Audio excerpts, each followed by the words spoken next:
Hi everyone, it's Lydia here. So I have been living in Lisbon for a little bit more than 2 months, and I have to say my secret of making Lisbon feel like home that quickly is cafes. You know, some people are bar type of person, some people are coffee person, and I'm definitely the coffee type of person. So today, let's have some coffee and tell you how to make friends.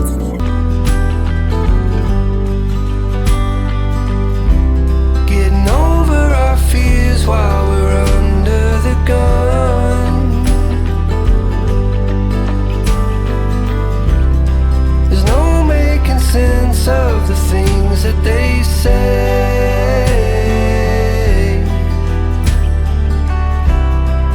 I know Some people are bar type of people, and some people are coffee type of person. And I'm definitely the coffee type of person. Hey everyone, it's Lydia here. So I've been living in Lisbon for almost 2 months, and it has definitely become somewhere that I would call it a home to be, or if it's not a home. Something special about cafes. It's somewhere that people go every day, and it has brought so much joy, stability, new encounters, and opportunities to meet friends for me. I have to say, coffee shops has become my secret to make this place feel like home. If I can feel like home here, I bet you can too. It's like Dale Carnegie says in his book, How to Make Friends and Influence People. You can make more friends in 2 months by becoming interested in other people than you can in 2 years by trying to get other people interested in you. Today, let's have some coffee and make some friends. So cafes, I think, is just such an easy way to center yourself no matter where you are. And nowadays, whether I'm going to a new city because I travel a lot, if it's the first time I go to a city, or I'm going back to my hometown or somewhere like to visit an old favorite, I will always go to my favorite cafe or find a local cafe just to say hello. And I figure cafes are super easy because most of the people are regulars, and sometimes there are some travelers like myself. So if you're a coffee person like me, you probably find some common ground with people who are going to the cafes. So how can you make that happen to make more friends in the cafe? And today in this video, we are going to talk about it. So I think step one is really you got to become a regular of a coffee shop. So not to promote any type of coffee shop here, but I think it's genuinely really easy to go to a coffee shop and feel welcome no matter where you are. I think the first thing is most of the baristas are super friendly, and they usually have traveled to many places, and they themselves are trained in a way to help you. And if you are traveling by yourself and you're just settling down to a new city like I did many times, it's always good to have a place to go like regularly, and you make yourself at home in this place. And that's step one before you can make small talks with people, because most of the time when we're not feeling at ease, it's very difficult to take that extra step to talk to someone and say, hey, I really to make that chit chat. And so I think that's really the key. The second step is you can always try to ask for help. I wasn't the one always ask for help, but I think one thing that really works in a coffee shop is you can always ask for Wi-Fi password, because Wi-Fi password is what everyone needs. And when people are in coffee shop, they just want to connect to the Wi-Fi. If you want to just open a conversation with the barista after 2 or 3 times, if you're here, you can definitely ask for Wi-Fi password. And after that, then if you become regular, you can offer help to other people when people are asking for Wi-Fi password. One of the key principles of Dale Carnegie's How to Win Friends and Influence People is making the other people feel important is also crucial here. Actually, most of the people want to offer help, they just never had a chance. It's also good that if you offer help to other people, they always remember who has helped them. It's a great ice scraper. People generally really want to help, so give them a chance. Second type of conversation you can have is to bond over something. So bond over something that other people are interested. For example, in this coffee shop, I have asked people about what books they're reading. Oh, it happens to be the book that I really like as well. So that become really natural, and then we now have become friends. I asked the guy just on the spot because he's reading a book that I really like. And then most of the people are the dog owners. Universally, I think they're just like really friendly people, and some of the dogs are really cute. They would just come up to me and say hi, and that's actually very perfect for you to create this connection. So, hey, oh, it's such a cute dog. What name is, what type of breed is, how old is he or she?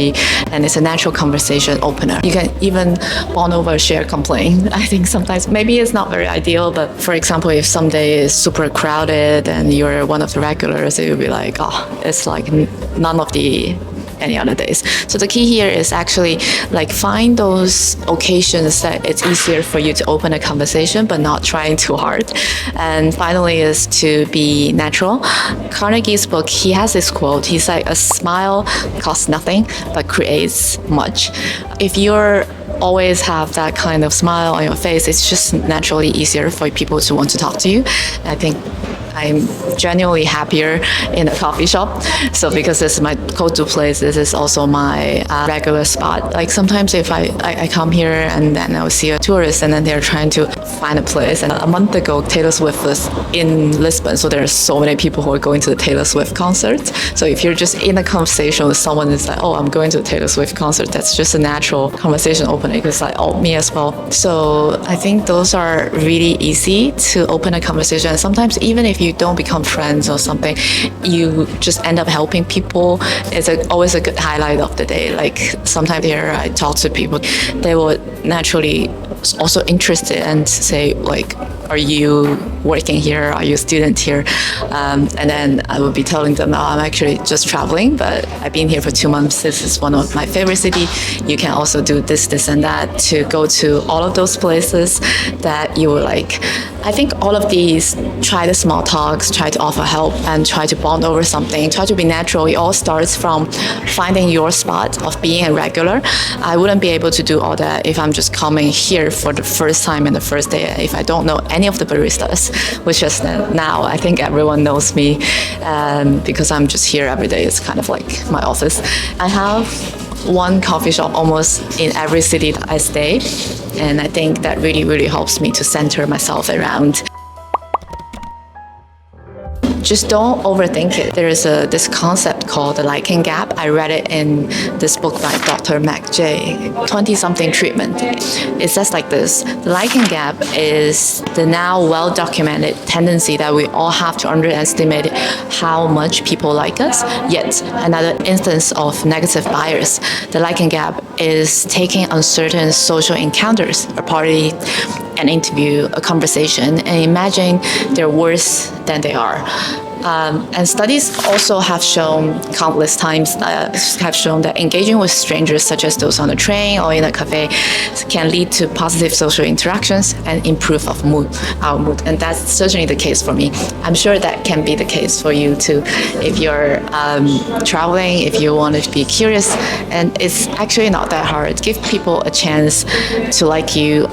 Be yourself, offer help, and make some comments when appropriate. And just think of it as a practice. If people don't want to be friends, it's fine, but just maybe put out like the goal is to hint, hey, maybe we can be friends. And if it works, great. If not, maybe probably it's not the right people to be friends with anyways, and you lose nothing. This is today's video. I really hope that it helps a little bit, because 90% of the friends I met in Lisbon is because I stay in a coffee shop and in a usual place, and I have a regular place to go for every occasion. That actually makes it easier to navigate around the city, and it makes it easier for you to feel like you're not an outsider. So a lot of people actually think that I have moved here, I will be staying here forever.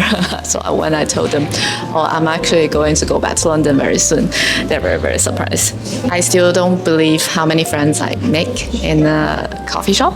It's probably not a coincidence, because if we keep coming to the same place every day, there must be something in common for us, and there must be something that we can bond over with, and there must be something that's similar and is worth making friends with.